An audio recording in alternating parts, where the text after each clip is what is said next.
एक गुस्से से भरी औरत अमेरिकी सेना की सबसे ऊंची रिसर्च फैसिलिटी में धमाके के साथ घुसती है, क्योंकि उसका पति, जिसकी कीमत अरबों डॉलर है, इस वक्त वहाँ टुकड़े टुकड़े किया जा रहा है। जबकि विजन ने दुनिया को बचाने के लिए अपनी जान दी थी, फिर भी उसकी मौत के बाद उसकी लाश को SWORD तियानजियानजू ने निजी संपत्ति समझ लिया और बेरहमी से काटना शुरू कर दिया। जब वांडा ने विजन का वो निष्प्राण सिर देखा, उसका दिल तड़प उठा। वो ये अपमान सहन नहीं कर पाई और एक ही पल में शक्तिशाली जादू छोड़ते हुए सभी वैज्ञानिकों को वहाँ से भगा दिया। वांडा आसमान से उतरती है, उसकी आंखों में आग और शरीर में लाल चमकती शक्ति। पूरी तरह से लैस गार्ड भी कांप रहे हैं। कोई हिम्मत नहीं कर पाता कि उसकी तरफ बढ़े। वांडा धीरे से विजन के पास आती है, उसका माथा छूती है, शायद कोई जादू बचा हो, शायद कुछ जीवन की हलचल, मगर कोई जवाब नहीं मिलता। दुखी वांडा चुपचाप वहाँ से निकल जाती है। वो गाड़ी में बैठकर विजन द्वारा खरीदी गई जमीन के कागजों को देखती है। फिर अचानक उसके मन में एक विचार आता है। वो सीधा उस छोटे से कस्बे में जाती है जहाँ विजन ने उसके साथ जिंदगी बिताने का सपना देखा था। अब वो जमीन वीरान है, सिर्फ खालीपन और दर्द है। वांडा का दर्द अब एक विस्फोट बन गया। उसके अंदर से तेज स्कारलेट ऊर्जा बाहर निकलती है। वो पूरे टाउन को अपनी जादुई शक्ति से बदलने लगती है। पुराना वीरान इलाका अब एक सुंदर घर में बदल गया। इसी शक्ति से वांडा विजन को दोबारा गढ़ती है, एक नया विजन जो असल में मर चुका है, मगर उसकी जादुई दुनिया में विजन जिंदा है, प्यार करने वाला पति। इस नए बनाए गए ब्लैक एंड व्हाइट टेलीविजन जैसे कस्बे में वांडा और विजन एक खुशहाल जीवन जीने लगते हैं, मगर ये सब एक कीमत पर आया। पूरे शहर के लोग वांडा के जादू के अंदर फंस चुके थे। उनकी सोच, उनकी आजादी सब वांडा के कंट्रोल में थी। कोई अकेला बुजुर्ग अब शादीशुदा था, दूसरा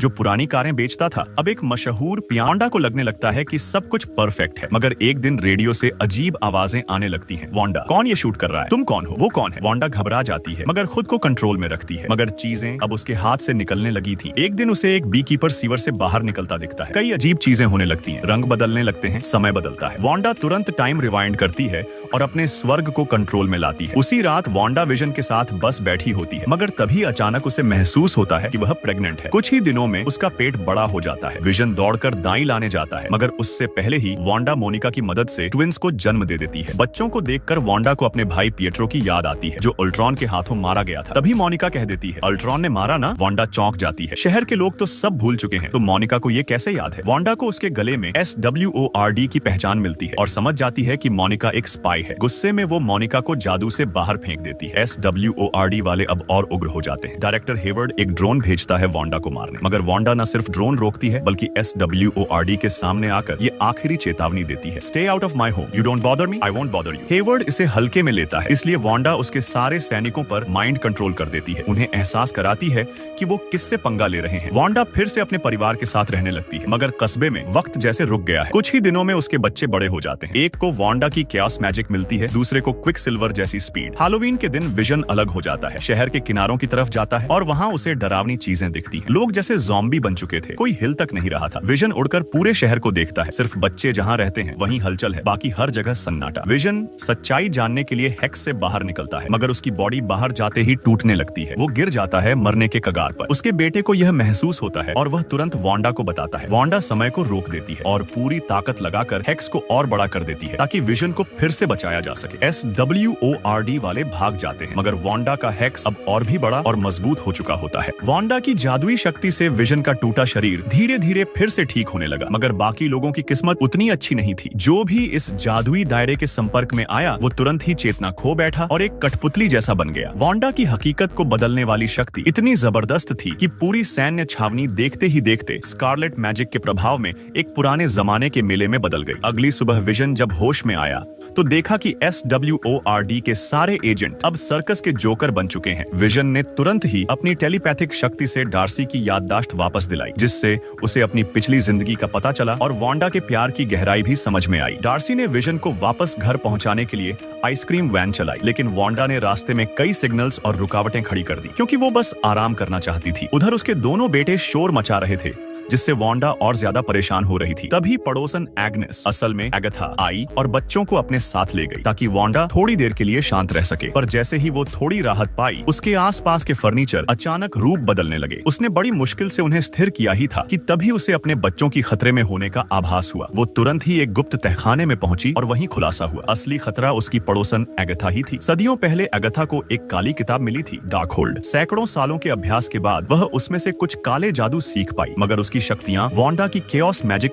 जितनी नहीं थी। वांडा की सहज शक्ति और वास्तविकता को मोड़ देने की क्षमता ने एगाथा को लालच में डाल दिया। उसने पड़ोसन का रूप लेकर मौके की तलाश शुरू कर दी ताकि वांडा की ताकत को चुरा सके। एगाथा ने वांडा वांडा के बच्चों को अगवा कर लिया ताकि वह उसे उकसा सके। उसने जानबूझकर खुद को घायल करवाया ताकि वांडा की शक्ति को खींच सके। वांडा डर गई। उसने सीधे केओस मैजिक से हमला करने की बजाय एक गाड़ी उठाकर एगाथा पर दे मारी, मगर जब वह पास पहुंची तो देखा कि एगाथा वहां थी ही नहीं। तभी अचानक एक सफेद रंग का विजन, जो SWORD द्वारा विजन की लाश से बनाया गया क्लोन था, पीछे से आया और वांडा पर हमला कर दिया। सौभाग्य से असली विजन समय पर आ गया और उस क्लोन को दूर फेंक दिया। विजन ने वांडा से कहा कि वह बच्चों का ख्याल रखे और खुद व्हाइट विजन से भिड़ने चला गया। अब वांडा और एगाथा के बीच दोबारा युद्ध शुरू हो गया। इस बार एगाथा ने डार्क होल्ड की मदद से पूरे शहर के लोगों का मानसिक नियंत्रण खत्म कर दिया। वो सभी नागरिक जो वांडा की बनाई हुई दुनिया में बिना अपनी मर्जी के रह रहे थे, अब उसके खिलाफ हो गए। हमें तुम्हारा दर्द महसूस हो रहा है, मगर तुम्हारा दर्द अब हमें तकलीफ दे रहा है। लोगों की चीख पुकार ने वांडा को अंदर तक हिला दिया। उसके गुस्से में केओस मैजिक अनियंत्रित हो गई और लोगों का दम घुटने लगा, पर उसने खुद को काबू में किया और समझ गई उसकी खुशी दूसरों के दुख पर नहीं टिक सकती। वांडा ने फैसला लिया। उसने जादुई सीमा को खोल दिया ताकि लोग वहां से भाग सकें। जैसे ही वह हेक्स टूटी, सारी दुनिया जो उसने बनाई थी वो भी बिखरने लगी। SWORD के एजेंट मौके का फायदा उठाकर शहर में घुस आए, मगर अब जादू की हद खत्म होने से वांडा का बनाया विजन और दोनों बच्चे भी मिटने लगे। मजबूरी में वांडा को हेक्स को दोबारा बंद करना पड़ा। वांडा अपने परिवार को बचाने के लिए किसी भी हद तक जाने को तैयार थी, पर तभी एगाथा फिर सामने आई और इस बार उसने वांडा की शक्ति खींचनी शुरू कर दी। विजन सब कुछ देख रहा था, पर जब वह कुछ कर पाता, SWORD के एजेंट भी पहुंच गए। अब वांडा का पूरा परिवार एक साथ मिलकर लड़ने लगा। वांडा के दोनों बेटों ने अपनी अपनी ताकत से सारे सैनिकों को बेबस कर दिया, जबकि विजन फिर से व्हाइट विजन से भिड़ गया। मगर युद्ध से बात नहीं बनती दिखी, तो विजन ने अपने सारे पुराने अनुभव और यादें व्हाइट विजन को दे दी, जिससे व्हाइट विजन को भी